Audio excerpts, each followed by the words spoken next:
A violência não chegou ao Brasil de uma vez. Ela foi se infiltrando. No começo, era um gesto isolado, uma ameaça, um castigo exemplar, um corpo ferido para ensinar os outros. Depois, tornou-se rotina e, por fim, virou sistema. A escravização indígena não nasceu como política oficial, mas como consequência direta da lógica colonial que se instalava silenciosamente no território. Depois do pau-brasil, os portugueses compreenderam algo fundamental. A terra, sozinha, não produzia riqueza. Era preciso moldá-la, cortá-la, forçá-la. E, sobretudo, era preciso controlar quem vivia nela. Os indígenas passaram a ser vistos não como habitantes, mas como obstáculos ou ferramentas, dependendo da conveniência do momento. No início, muitos colonos ainda tentavam manter a aparência de troca. Falavam em acordos, em alianças, em cooperação. Mas a realidade do trabalho imposto destruía qualquer ilusão de igualdade. A cada nova exigência, ficava mais claro que aquela relação não era entre parceiros, mas entre dominadores e dominados. A mudança foi gradual, porém irreversível. Quando um indígena se recusava a trabalhar, era acusado de preguiça. Quando fugia, era tratado como ladrão. Quando resistia, era rotulado como inimigo da coroa. Cada rótulo servia como justificativa moral para a violência seguinte. O trabalho forçado se intensificava. Dias inteiros dedicados à derrubada de árvores, à abertura de trilhas, ao transporte de cargas pesadas, à construção de estruturas coloniais improvisadas. Não havia descanso regular, não havia escolha. O corpo indígena era empurrado até o limite. E quando esse limite era ultrapassado, a punição vinha rápida. Castigos físicos tornaram-se comuns. Amarrações, espancamentos, privações de alimento. Não como explosões de raiva, mas como ferramentas de controle. A violência deixava de ser reação emocional e passava a ser estratégia.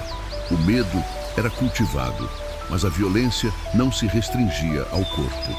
Ela atingia a alma. A escravização indígena também significava o rompimento deliberado de laços comunitários. Aldeias eram fragmentadas. Grupos eram separados. Pessoas eram deslocadas para regiões distantes, onde não falavam a língua local, onde não conheciam os caminhos, onde estavam isoladas. Esse deslocamento forçado enfraquecia qualquer possibilidade de resistência organizada. A cultura indígena, profundamente ligada à coletividade, sofria um golpe devastador. Rituais eram interrompidos, lideranças eram desmoralizadas, anciãos perdiam autoridade. O tempo anticíclico e ritualizado passava a ser controlado por ordens externas. A escravização não era apenas econômica, era também simbólica. A tentativa de impor o cristianismo fazia parte desse processo. Para muitos colonos e religiosos, converter significava dominar. Batizar significava apagar identidades anteriores. Dar um novo nome era um gesto de poder, um gesto que dizia: agora você pertence a outra ordem. Mas nem todos aceitavam. A resistência indígena assumiu várias formas, algumas visíveis, outras silenciosas. Houve confrontos armados, ataques a feitorias, emboscadas nas trilhas. Houve também fuga, dispersão, migração estratégica para regiões mais afastadas do litoral. Os indígenas conheciam o território melhor do que qualquer europeu. Sabiam onde se esconder, como sobreviver sem depender da lógica colonial. Isso tornava a escravização indígena instável e muitas vezes frustrante para os colonos. Essa instabilidade gerava mais violência. Expedições punitivas avançavam para o interior. Aldeias eram atacadas sob o pretexto de pacificação. O termo escondia massacres, capturas em massa, destruição deliberada de modos de vida. Mulheres e crianças não eram poupadas. Crianças eram vistas como investimento, mais fáceis de educar, mais fáceis de moldar, mais fáceis de controlar. Mulheres eram forçadas ao trabalho pesado e muitas vezes à violência sexual, um aspecto pouco documentado, mas profundamente presente. O silêncio dos registros não significa ausência de sofrimento. Enquanto isso, a coroa portuguesa tentava manter uma aparência de ordem. Leis eram criadas para limitar excessos, para definir quando a escravização seria permitida ou proibida. Mas essas leis raramente atravessavam o oceano com força real. No Brasil, quem mandava era quem tinha armas. A distância entre Lisboa e o território colonial garantia impunidade. Missionários entraram nesse cenário como figuras ambíguas. Alguns se opunham abertamente à escravização indígena, denunciando abusos e tentando proteger aldeias por meio da catequese. Outros viam o trabalho forçado como parte do processo civilizatório. Essa disputa não era apenas moral, era política. Quem controlaria os indígenas? Os colonos ou a igreja? Enquanto essa tensão se desenrolava, o cotidiano indígena se tornava cada vez mais sufocante. A violência já não era exceção, era expectativa. Cada novo contato com europeus carregava o risco da captura, da punição, da perda de liberdade. E ainda assim, a história não se resume apenas à opressão unilateral. Nas margens desse sistema violento, começaram a surgir histórias improváveis. Histórias de europeus que não chegaram como senhores, mas como sobreviventes. Homens que naufragaram, foram abandonados ou expulsos da própria estrutura colonial. Homens que, para continuar vivos, precisaram atravessar a fronteira mais impensável de todas. Precisaram deixar de ser europeus, precisaram viver entre indígenas. A escravização indígena não foi apenas um processo de captura física. Foi um choque entre mundos incompatíveis. Um mundo baseado na posse, na hierarquia rígida e na acumulação de riqueza, contra outro estruturado na coletividade, na mobilidade e no equilíbrio com a terra. E esse choque nunca foi estável. Por mais violento que fosse o sistema imposto pelos colonos, ele sempre encontrou limites. Limites humanos, geográficos e culturais. O território brasileiro era vasto demais para ser controlado completamente. As florestas eram densas, os rios confusos, as serras difíceis de atravessar. Cada fuga bem-sucedida mostrava que o domínio europeu estava longe de ser absoluto. Os indígenas não eram passivos. Eles observavam, aprendiam, adaptavam-se. Muitos grupos passaram a evitar o contato direto com os portugueses, deslocando aldeias inteiras para áreas mais profundas do território. Outros adotaram estratégias de aproximação calculada, fingindo submissão para ganhar tempo, mapear intenções e planejar fugas. A violência, portanto, não gerava apenas obediência, gerava tensão constante. Em várias regiões, a escravização indígena levou ao esvaziamento completo de áreas litorâneas. Onde antes havia aldeias, restavam clareiras abandonadas.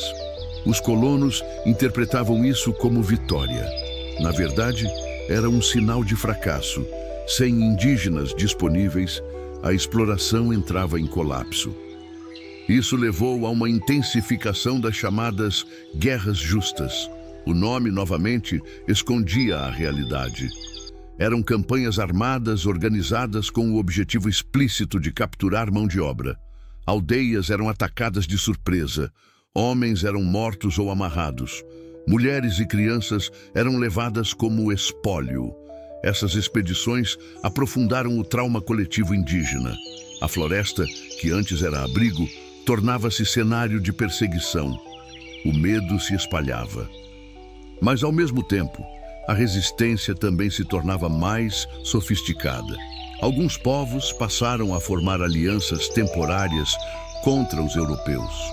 Outros se aproveitaram das rivalidades coloniais, jogando portugueses e franceses uns contra os outros. A política indígena, longe de ser simples, mostrava-se complexa e estratégica. Mesmo assim, o sistema de escravização indígena continuava instável demais para sustentar os planos coloniais de longo prazo. A taxa de fuga era alta. As doenças trazidas pelos europeus dizimavam populações inteiras, reduzindo drasticamente a mão de obra disponível. O impacto demográfico era devastador. Vilarejos inteiros desapareciam em poucos anos. Esse colapso populacional não era visto como tragédia pelos colonos, mas como problema econômico. Sem indígenas suficientes para trabalhar, o modelo precisava ser repensado. Mas antes disso acontecer plenamente, o Brasil viveu décadas de brutalidade difusa, sem regras claras, sem limites definidos. Foi nesse cenário caótico que surgiram figuras inesperadas. Nem todo europeu que chegou ao Brasil o fez em navios organizados, com ordens da coroa e objetivos claros. Muitos chegaram por acidente. Naufrágios eram comuns nas rotas atlânticas. Tempestades destruíam embarcações. Tripulações inteiras eram lançadas à costa, feridas, desorientadas, sem qualquer estrutura de poder. Esses homens não eram senhores, eram sobreviventes, sozinhos, sem armas, sem comida, sem proteção. Eles dependiam inteiramente dos povos indígenas para continuar vivos. E nesse ponto, a lógica se invertia. O europeu, antes símbolo de dominação, tornava-se frágil, vulnerável, dependente. Alguns foram mortos, outros acolhidos. Muitos foram incorporados às comunidades indígenas, aprendendo línguas, costumes, técnicas de sobrevivência. Casaram-se, tiveram filhos, adotaram novas identidades. Esses náufragos viviam uma experiência radicalmente diferente da colonização oficial. Eles não impunham regras, eles aprendiam, não exploravam, sobreviviam.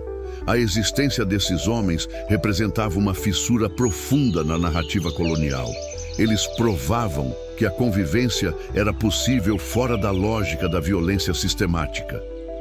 Provavam que o domínio europeu não era inevitável, que a superioridade proclamada era frágil quando isolada do poder militar e institucional. Para a coroa, essas figuras eram problemáticas. Não se encaixavam em categorias claras.